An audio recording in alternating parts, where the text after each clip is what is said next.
बिस्मिल्लाहिर्रहमानिर्रहीम स्टूडेंट्स, आज हम चैप्टर नंबर 6 की जो एमसीक्यूज़ है इसको सॉल्व करेंगे। ठीक है।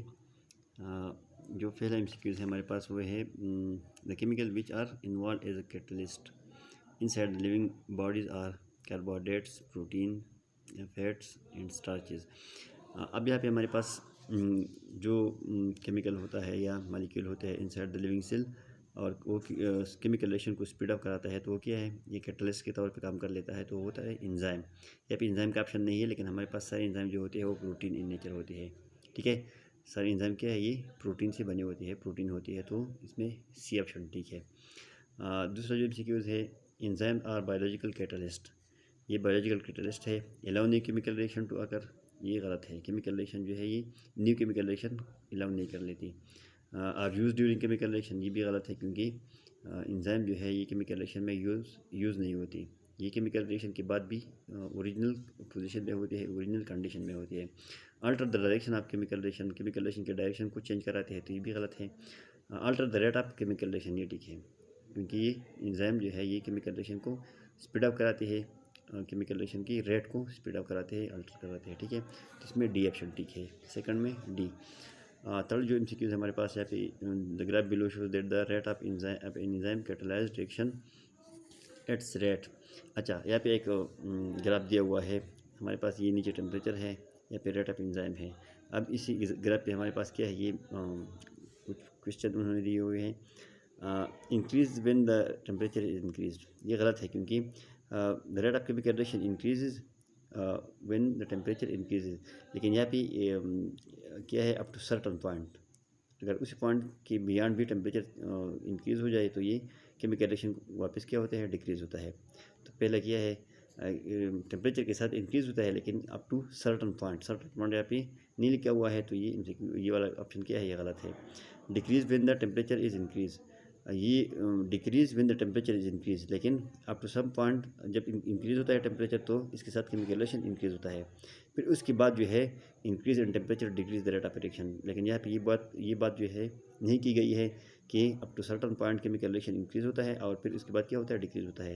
लेकिन यहाँ पे एज अ होल टेम्परेचर की बात की है, तो ये भी गलत हो गया। Increase the temperature up to a maximum of 40 degree C, ये देख लीजिए एमसीक्यू, ये वाला ऑप्शन क्या है, ठीक है, क्योंकि 40 डिग्री से तक क्या होता है, टेम्परेचर इंक्रीज़ होता है, तो इसके साथ केमिकल रिएक्शन भी क्या होता है, इंक्रीज़ होता है। इसके बाद फिर क्या होता है, डिक्रीज़ होता है। रिमेन अनचेंज, तो ये डी ऑप्शन भी गलत हो गया, सी ऑप्शन इसमें ठीक है। What is true about enzyme के बारे में कौन सा ऑप्शन जो है वो ठीक है। All parts of enzyme molecule take part in reaction, ये गलत है, क्योंकि एंजाइम का सिर्फ एक्टिव साइड जो है वो केमिकल रिएक्शन में हिस्सा लेते हैं। Enzyme lower the activation energy of reaction, ये बात ठीक है, क्योंकि एंजाइम की वजह से केमिकल रिएक्शन की जो एक्टिवेशन एनर्जी होती है वो डिक्रीज़ होती है, और इसी की वजह से केमिकल रिएक्शन क्या होता है, स्पीड अप होता है। तो इसमें बी ऑप्शन ठीक है। बाकी जो दो ऑप्शन है ये गलत है, क्यों, क्योंकि an enzyme can act upon any kind of substrate, ये गलत है, क्योंकि एंजाइम क्या होते हैं, स्पेसिफिक होती है अपनी रिएक्शन में। एक एंजाइम जो है वो हर एक सबस्ट्रेट के साथ बाइंड नहीं होती, और ये कह रहे हैं कि हर एक सबस्ट्रेट के साथ बाइंड होती है, तो ये गलत हो गया। They are needed in large quantity, ये भी गलत है, क्योंकि small amount of enzyme are enough to catalyse large amount of substrate. Large substrate के लिए थोड़ा सा एंजाइम जो है वो भी काफ़ी होती है, तो इसमें बी ऑप्शन ठीक हो गया, 4 में बी ऑप्शन ठीक है। 5 नंबर जो हमारे पास है, what is true about cofactor. Cofactor क्या है, टेक पार्ट इन रिएक्शन, ये केमिकल रिएक्शन में डायरेक्ट हिस्सा नहीं रहती। Help enzyme in their activity, ये ठीक है, क्योंकि एंजाइम की एक्टिविटी जो है वो इंक्रीज़ होती है कोफैक्टर की वजह से, तो इसमें बी ऑप्शन ठीक है। ठीक है। इंक्रीज एक्टिवेशन एनर्जी, ये गलत है, क्योंकि एंजाइम जो है वो केमिकल रिएक्शन को डिक्रीज़ कराती है, तो कोफैक्टर एंजाइम के साथ हेल्प कराती है, तो इसका मतलब ये होगा कि कोफैक्टर क्या है, ये केमिकल एक्टिवेशन एनर्जी को इंक्रीज़ नहीं कराती। ठीक है। और कंपोज ऑफ प्रोटीन, ये नॉन प्रोटीनस पार्ट होता है। कोफैक्टर जो है ये नॉन प्रोटीनस पार्ट होता है, और ये कह रहे हैं कि प्रोटीनस पार्ट है, तो ये भी गलत हो गया। इसमें सेकंड ऑप्शन जो हमारे पास है बी इसमें ठीक है। ठीक है। अच्छा, जो 6 नंबर एमसीक्यू है यहाँ पे, वन ऑफ द फॉलोइंग में फंक्शन एज को एंजाइम फॉर एंजाइम के जो को एंजाइम होते हैं वो क्या होते हैं, वो बेसिकली ऑर्गेनिक पार्ट होता है। तो इसमें ये कहाँ से पैदा होते हैं, ये बेसिकली वाइटामिन से पैदा होते हैं। तो ये प्रोटीन, कार्बोहाइड्रेट्स और डीएनए क्या है, ये गलत है। बेसिकली कोई एंजाइम जो होते हैं ये they are derived from vitamin. ठीक है। इसमें सी ऑप्शन ठीक हो गया। जो 7 MCQs है, 7 नंबर, इंक्रीज और decrease in temperature beyond the optimum temperature will. Optimum temperature वो टेम्परेचर होता है जिस पे बहुत ज़्यादा केमिकल रिएक्शन स्पीड मतलब स्पीड होती है या बहुत क्विक होती है।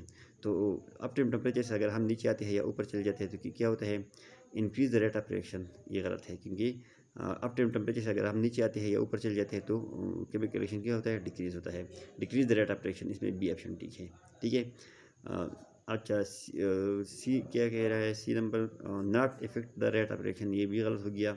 Denaturation, denature the enzyme, enzyme denature high temperature पे होता है, लेकिन कम टेम्परेचर पे इंजाइम डीनेचर नहीं होती। ठीक है, तो डीनेचर का वर्ड जो है ये हाई टेम्परेचर से क्या है, high in case of high temperature ये ठीक है, लेकिन बिलो ऑप्टिमम टेम्परेचर जो है इंजाइम डीनेचर नहीं होती, तो ये भी गलत हो गया।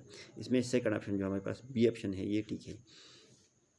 Trypsin an enzyme works at.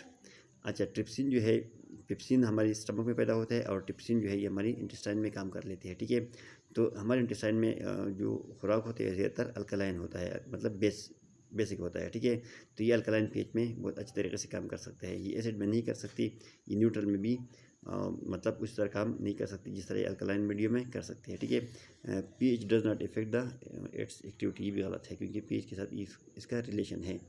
तो ट्रिप्सिन जो है इसमें कौन सा वाला, इसमें ये एमसीक्यूज का जो क्या है राइट ऑप्शन है वो है हमारे पास ए ऑप्शन। ठीक है, इसके अलावा change in environmental factor will effect enzyme activity and therefore में इफेक्ट। अच्छा, अगर इन्वायरमेंटल फैक्टर फॉर एग्जांपल हमारे पास पीएच है या टेम्परेचर है, ये सारे इन्वायरमेंटल फैक्टर है, अगर ये क्या होती है चेंज होती है तो इसके साथ साथ एंजाइम क्या होते हैं, मेटाबॉलिज्म जो केमिकल रिएक्शन है वो क्या होती है, चेंज होती है। रिस्पायरेशन, डाइजेशन, ये सारी जो है क्या है हमारे पास चेंज होती है। तो ये ऑल ऑफ दिस ठीक हो गया, डी ऑप्शन इसमें ठीक हो गया। जो लास्ट वन है हमारे पास क्या है, the body temperature at 104 degree Fahrenheit is known as critical because it causes. अगर हमारे बॉडी का टेम्परेचर क्या हो जाए 104 डिग्री फ़ारेनहाइट तक पहुंच जाए तो ये हमारी बॉडी के लिए क्या है, ख़तरनाक है। क्यों नर्व ब्रेक डाउन होती है या boiling of the body water होता है या enzyme stop to work on none of this. क्योंकि हाई टेम्परेचर पे क्या होता है, इंजाइम जो है वो काम नहीं कर सकती। तो इसमें सी ऑप्शन ठीक हो गया। हाई टेम्परेचर इंजाइम के लिए क्या खतरनाक है, क्योंकि इंजाइम क्या होते हैं और डीनेचर होती है। ठीक है, तो इसमें सी ऑप्शन ठीक हो गया। ठीक है, तो ये आप आज ये एमसीक्यूज करा दें। इंशाल्लाह नेक्स्ट लेक्चर में हम चैप्टर नंबर 8 जो है वो स्टार्ट करेंगे। ठीक है, सॉरी चैप्टर नंबर 7 इंशाल्लाह।